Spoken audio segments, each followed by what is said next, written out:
Today I want to discuss with you a similarity between three individuals or three rock stars that have a common thread, and that could be something related to a regime. We'll say it like that. We're going to begin with David Bowie and his Spiders from Mars, Ziggy Stardust, and some of the very iconic things that he brought in that gave us a hint of a little bit of who he was. In the story of Ziggy Stardust, we see someone that he's associating with this extraterrestrial who is from Mars, who comes here thinking that he's going to help the world and instead becomes disenfranchised by it.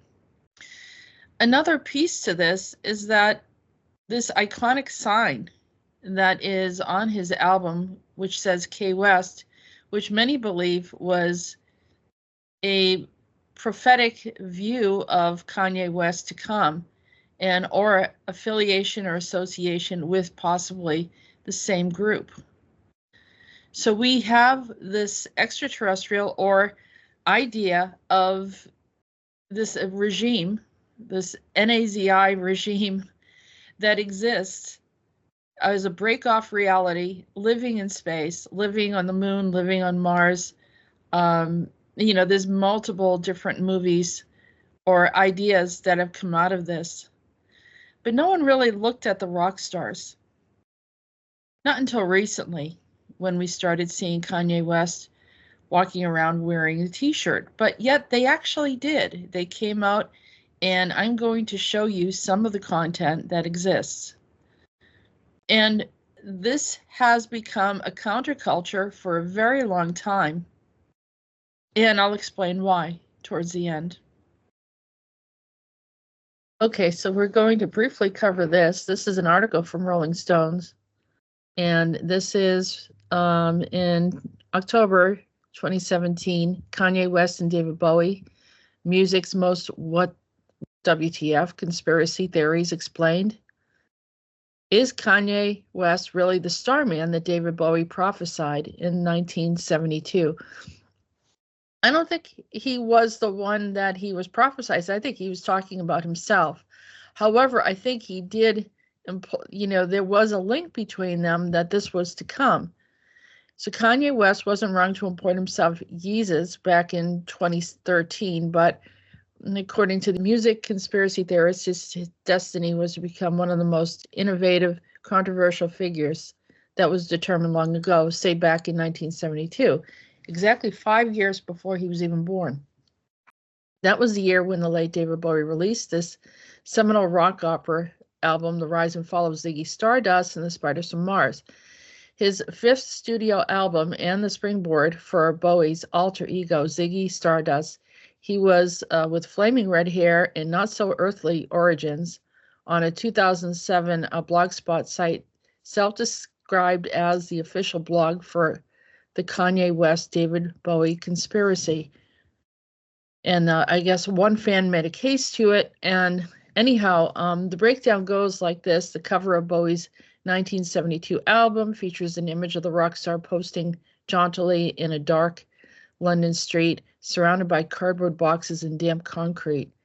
The only really prominent focal point of the picture, aside from Bowie's great shock of blonde hair, a single illuminated shop sign hanging just above his head that reads K West. Coincidence, perhaps. The theory then digs a little deeper beyond the superficial name drop, dissecting the meaning behind the first track on the album, 5 Years. The lyrics to the song paint a grim picture of the world set to end in 5 years. Unless, that is, so-called Starman descends upon the earth to save humanity from itself. Fast forward 5 years, 2 days later, on June 8th, 1977, West was born. Bowie's predicted Starman had arrived. In 1974 interview with Rolling Stone, Bowie gave an oddly prophetic description of how his alter ego eventually leaves this earth as soon as Ziggy dies on stage. The infinites take his elements and make themselves, he refers to them as the infinites, and makes themselves visible, he said, at that time. Let's say that again. As soon as Ziggy dies on stage, the infinites, I guess he refers to them as infinites, take his elements and make themselves visible, he said at that time. Fittingly, when the rock icon died in January 10th of 2016, West was one of the first artists to commemorate him, tweeting just 1 hour after the official Facebook announcement of Bowie's death. David Bowie was one of my most important inspirations, so fearless, so creative. He gave us magic for a lifetime. Okay, so that's interesting. That's it. I mean, of course, they go on and he does this thing about Lazarus. He does a track called The Black Star. And, you know, we keep on looking at this. I don't believe that David Bowie was a regular individual. I believe there's a lot more to him, but we're going to bring that up. Okay, let's go to the album Golden Years, David Bowie and the Third Reich. I don't think too many people have really looked at this. Still the world mourns for David Bowie, and rightly so. He's had an amazing career and made the world a little brighter by being in it. He was a source of inspiration. So they talk about that, but then it says, in David Bowie's case, something that came up a lot, which I was hitherto unaware of, was his flirtation with fascism and his admiration of Adolf Hitler, whom he once compared to a rock star. It is widely accepted that his persona, the thin white duke, who has discarded once he settled in Berlin in 1977, was modeled on the Aryan idea of the Übermensch.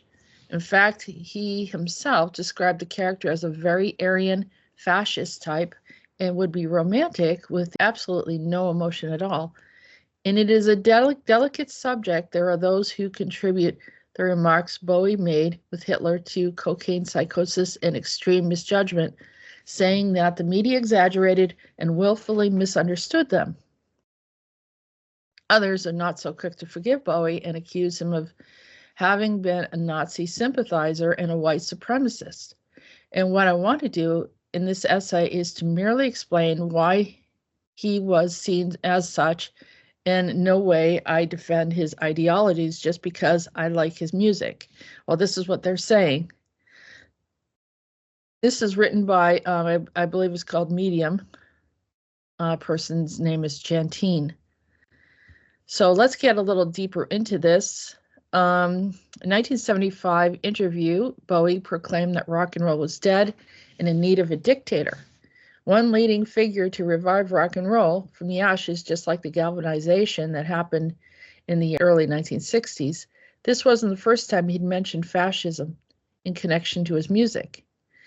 In 1971, his album Hunky Dory had featured the song Quicksand, which starts off with the lines, "I'm closer to the golden dawn, immersed in Crawley's uniform of imagery.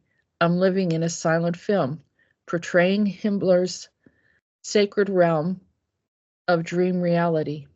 And as he is torn between the light and dark, sinking in the quicksand of my thoughts, it's clear Bowie was crept into the role of a former fascist sympathizer, and it wasn't until 1974, though, that Bowie invented his thin white duke persona while working on the film The Man Who Fell to Earth, in which he plays an alien who crash lands on the earth and becomes a victim of human greed and corruption. He was in the throes of his cocaine addiction, living in LA, apparently surviving on milk and red peppers, and in a state of psychic terror, according to the biographer David Buckley. All of this culminated in his slick back hair, black and white suit, and gaunt, pale features that ushered in the new era of Bowie's career. Ziggy Stardust, red mullet, and makeup were definitely out of the window. The thin white duke, Bowie's self-proclaimed nastiest persona, is a nihilist, an aristocrat, Aryan Superman who sings about love, loss, and emotion with a profound intensity, but feeling nothing. The album that followed his period, Station to Station, is eclectic, says the least, and contains plenty of references to the theme like Nietzsche's Übermensch.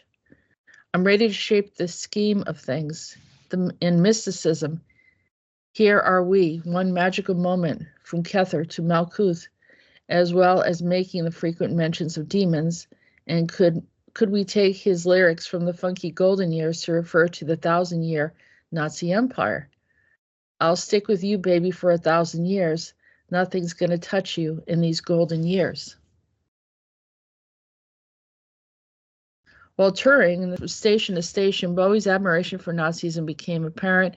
In his interview with Playboy, he said, rock stars are fascist. Adolf Hitler was one of the first rock stars. Look at some of his films and how he moved. I think he was quite as good as Jagger. It's astounding. And boy, when he hit the stage, he worked an audience. Good God, he was no politician, and he was a media artist, and he used politics and theatrics and created this thing that governed and controlled the show for 12 years. The world will never see his like again. He staged a country. People aren't very bright, you know. He says they want freedom, but when they get the chance, they pass up niche and choose Hitler because they would march into a room to speak and music and lights would come on at a strategic moment. And it was rather like rock and roll concert. The kids would get excited. Girls got hot, sweaty. Guys wished it was them up there. That, for me, it is the rock and roll experience. Although the term rock star seemed in poor taste, there is no doubt about Hitler's famous charisma and the way he roused millions of people into sharing his ideology in speeches and many resources he used, architecture, posters, stage designs for his rallies, and expensive propaganda films, to name just a few.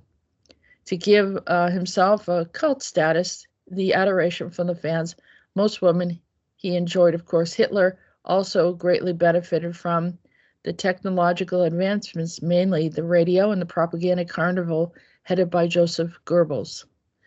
So, I mean, you can read more. There's more that she writes. I think back in, there's a photograph. He arrived in a Victoria station in London in an open Mercedes convertible, cooked up a storm. Bowie, who later said he will simply caught mid-wave, was said to be giving a Nazi salute to the crowd. We talked about the Superman program. Given this interest in the Nazis during this time, he may actually have meant the idea of the Übermensch when he said Superman shaped like the thin white Duke. And there's a picture of him. There's a lot to consider here. I mean, you can't make any of this stuff up. It's written, it is archived, and there's so much here that there's no hiding. And I don't believe it was a cocaine euphoric event, but actually maybe it just, removed his, I don't know, facade, and he became more transparent about what he was doing.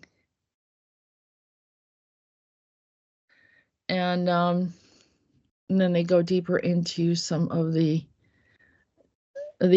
information. And so you have here again this blending of space travel, aliens, and this regime that a lot of people got fascinated with. Next, let's take a look at Kanye West. And after we have laid the groundwork of David Bowie and what he was doing and his belief system and how he was fascinated with the regime and quite possibly came from this regime, that is something that should be laid out.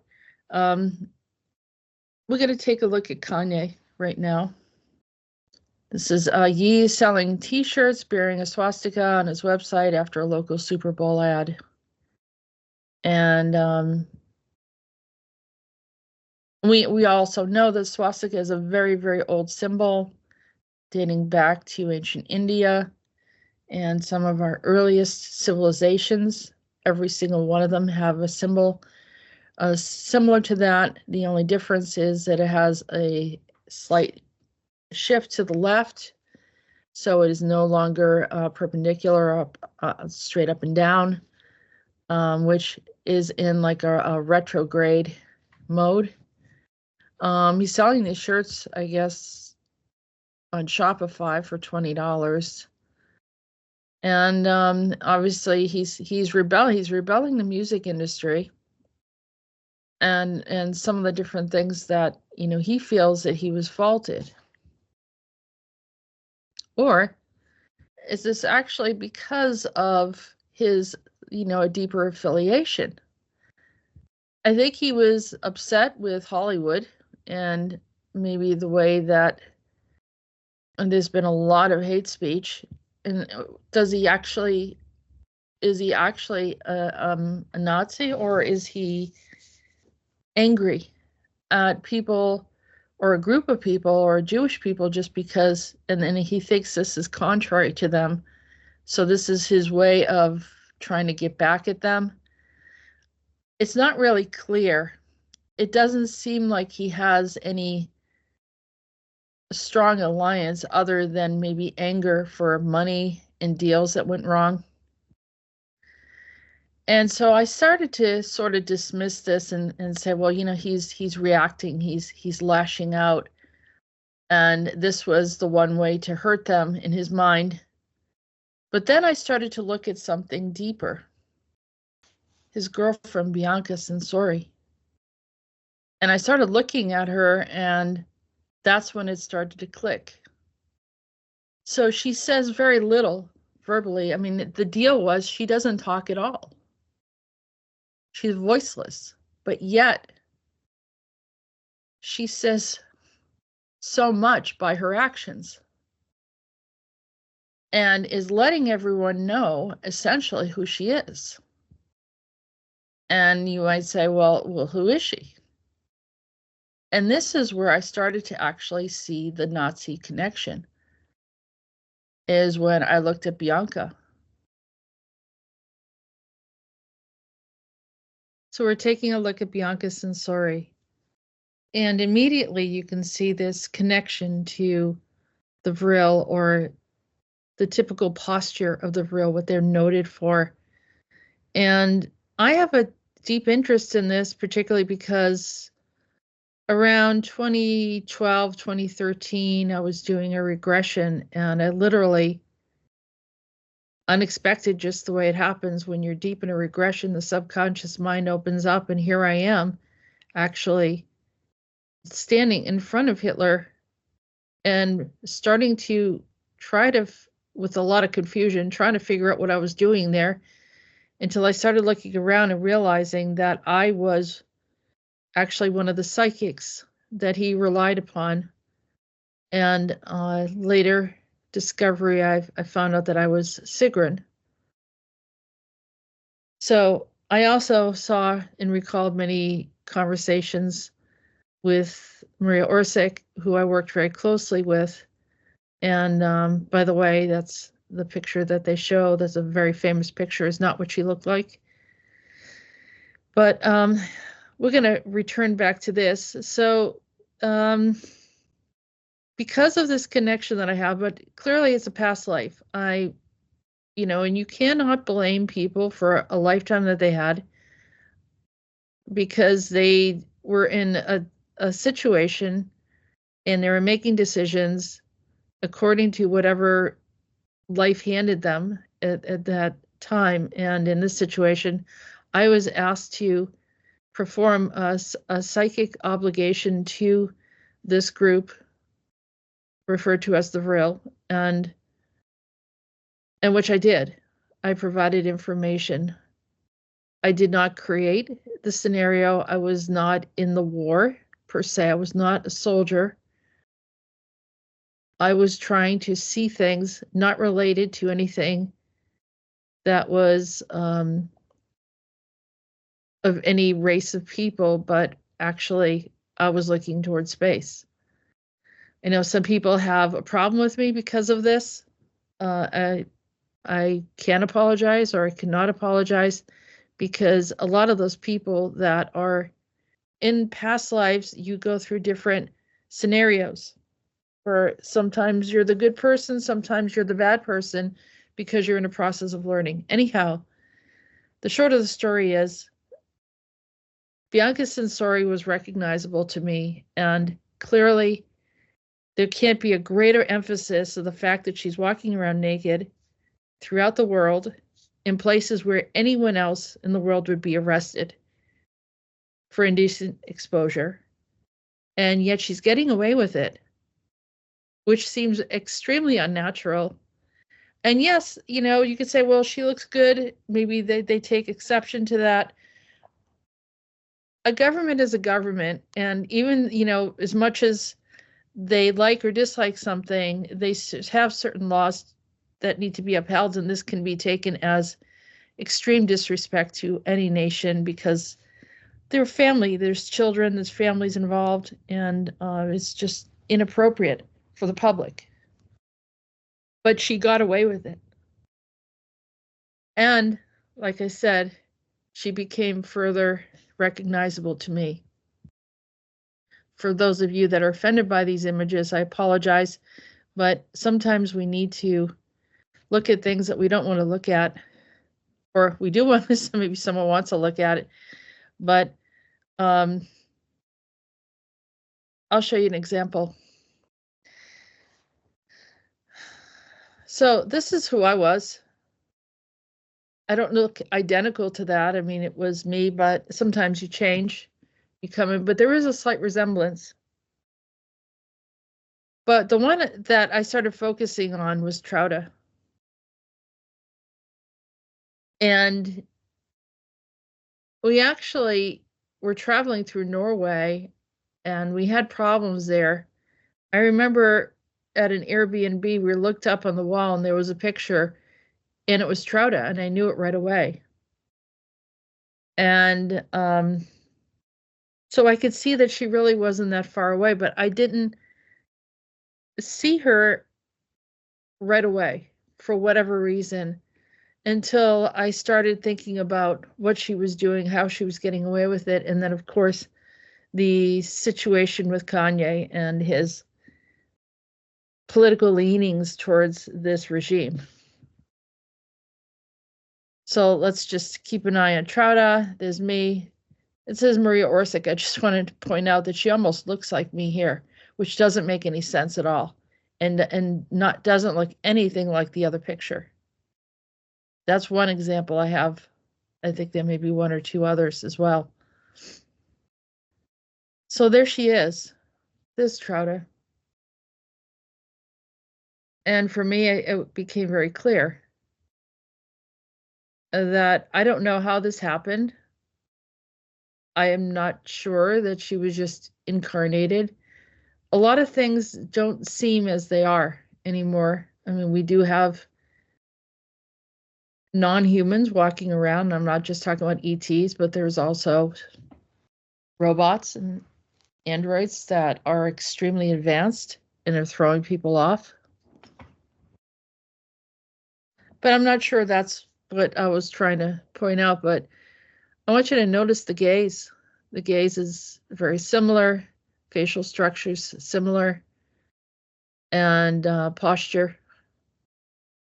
Anyhow, this to me is something that's happening to Kanye. Whether Kanye was in it or not in it, I think he's been used for quite a few agendas. And not really sure what he truly believes because he has changed. A lot of his, he believes something one time and then he disagrees with it another. But here again, I know that he's been under heavy programming in MK Ultra, and they have used him for agendas, and you could see the frustration in him. And I'm not defending or promoting anyone. I'm just looking at this and observing it. So this is the type of thing that I'm trying to explain what is going on.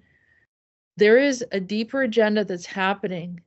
There is this space connection, ET connection, advanced technology, something from our future, present here, manipulating our reality.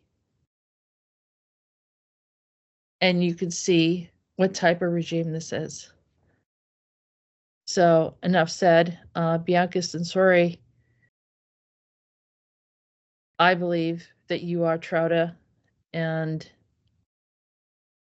I don't know what your agenda is here, but it is definitely gaining a lot of attention. Okay, so I want to talk about Michael Jackson's His Story, Past, Present, and Future, Book 1. And it's supposedly a double album. His story begins in addition to the 9th studio album. Let's see, we'll get into it. Starting in the 1980s, Jackson and the tabloid press had a difficult relationship, and the tabloids claimed that Jackson slept in a hyperbaric oxygen chamber and had offered to buy the bones of Joseph Merrick, the Elephant Man, in which Jackson denied. I mean, these are just some of the eccentricities that people get into as celebrities, and they have the money and the means to get certain artifacts and things, which many of them have different types of collections that we're aware of or not aware of. But in 1993, the relationship between Jackson and the press collapsed when he was accused of child sexual abuse. Although he was not charged, Jackson was subject to intense media scrutiny while the criminal investigation took place. And so I believe that this album was in response to that, which, you know, as they say, sometimes people bring out the big guns. And literally, this video was the big guns. He showed that he had an army. And it was a very big army. And as you begin to look at some of the visuals that I'm talking about, it starts off in the album where it's Italian, of all things. And remembering that that was under Mussolini, it was fascist. I don't believe they're fascist now, but, you know, the same token, you know, it was just like the connection to Hitler and collaborating to work together along with, you know, the Japanese. So we see these collaborations coming about, and we all know how it turned out. But anyhow, let's get into the association. So there were accusations of anti-Semitic beliefs, and, you know, and then of course, you know, he disappears in a strange, unexplained way, supposedly drug overdosing, or which is very possible, but maybe not possible. We know David Bowie died from some type of illness, cancer. He looked like he was pretty miserable towards the end, but we don't know really what happened with him. And of course, the changes and alterations of Kanye West. So take a look at this. There were these accusations. There's been a lot of controversy about my song. They don't care about us. My intention was that this song to say no to racism, anti-Semitism, and stereotyping. Unfortunately, my choice of words may have unintentionally hurt the very people I wanted to stand in solidarity with. And I just want you to know how strongly I committed to tolerance, peace, and love, and apologize to anyone whom I may have hurt. Spike Lee defended Jackson use of the words, mentioning the double standard from the media. So anyhow, this is quite interesting. Well, when you take a look at this video, I mean, it is incredible, because in the end, it's like a statue of him, like a god. And you see this whole, like, half of a Colosseum and all of the statues, like during the Greek and Roman times. But the most prominent part is literally, he looks like he has his army and he is in charge. And the pictures of that are incredible. So I thought, well, all right, so maybe this is a little bit of a stretch, but the military clearly was an indicator. Which brings me back to something else that I discovered. The weirdest bit of leaving Neverland was easily the shot of Michael Jackson watching footage of Adolf Hitler. Let's see what Michael Jackson said about Adolf Hitler. Here's an article saying that he despised him and was not anti-Semitic. Here is what Michael actually said, as found in our conversations which were recorded with Michael's enthusiastic consent for the express purpose of the publication of this book. Hitler was a genius orator. He was able to make many people turn and change and hate. He had to be a showman, and he was. Before he would speak, he would pause, drink a bit of water, and then he would clear his throat and look around. It was what an entertainer would do, trying to work out how to play his audience. He would go into the fury of the first words he would say, and he would hit them hard. But where did he come from? I know he failed school. He wanted to be an architect. He failed a lot of things. But I think it all happened in prison, the whole Mein Kampf thing, didn't it? So he was studying Hitler. He was trying to review it, and they actually have showed that he was watching a documentary about it. You wonder about how some people are able to really excel, to really have this prominent experience. They were noticing his presentation that was highly successful, and they were trying to model after that. My views of this, and this is my view, is that anytime we fight against something very hard, it creates a counterculture of the opposite. And people think, well, let's put out, 100 movies that are anti-Nazi concepts, showing how bad they were. I think because there's a lack of balance, it creates an imbalance, which creates a counterculture. And so in the attempt to convince everyone that a certain group of people are bad, they actually create another group that starts to align with it because they see themselves as bad. And so this perpetuates instead of resolving anything. And then it crossed my mind, well, some of these people are very, very intelligent that are doing this. Maybe it's intentional. Maybe not. But maybe. They want to perpetuate this. So it builds a counter regime. Or supports whatever this agenda is. Maybe there's this affiliation with the extraterrestrials that have created this. And maybe this is the same regime that went through Napoleon, that went through Alexander the Great, that went through some of the Ottoman leaders, or Genghis Khan, or who knows? It could all be the same. The humanity gets punished, gets hit, is locked in a system, is controlled, disciplined in certain ways. And we need to start looking at this in a different way, or else we won't resolve it, or else those that are influencing our children are replicating or mimicking the very actions that created that war, which might create another war, which is possibly why we're in the situation we're in right now. So, they always say the thing about humans is they never learn. They repeat and repeat and repeat the same patterns and never break out of it, and we can never be free of it. Anytime you go to one extreme, there is always a natural balance to go to the other. And we can demonize certain people, or we can say that this is something that we're manifesting because we're choosing not to learn.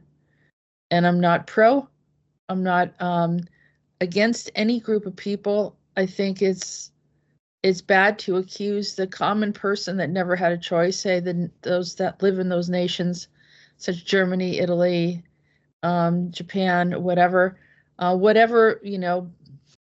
side you're on, the average person in that nation never had a choice, never chose any of this, never consented to any of it. They just wanted food on the table. They wanted a roof over their head. They wanted the basic things that they knew that they deserved. And then they got punished for it. They got disciplined. They got thrown into a war. And so those that become in power become reckless, become controlling, become demanding. But also there are those that have been abusing the average person. Their nations have been taking money wrongfully. And this goes to every nation, not just to the United States, not just to Europe. Every nation is having problems that they refuse to look at. And this is because we haven't learned. So the system, which could potentially be Zetas or, Grays or some group that's anti-human or sees us as test subjects, could continue to do this. And until we learn, we won't learn. And we'll continue going through the pain, and our children's children and their children will suffer maybe even something worse than we've gone through. So it's time to learn. It's time to wake up. And it's time to see through the reality that we are being used for these agendas. And it's time to stop. Stop demonizing and building up certain groups as being so bad. Stop being in fear over things that we don't need to be in fear over, and stop going into extremes. Stay somewhere in a place of reason. Keep your feet grounded, keep your mind open, and continue to learn. So with that said, thank you for listening.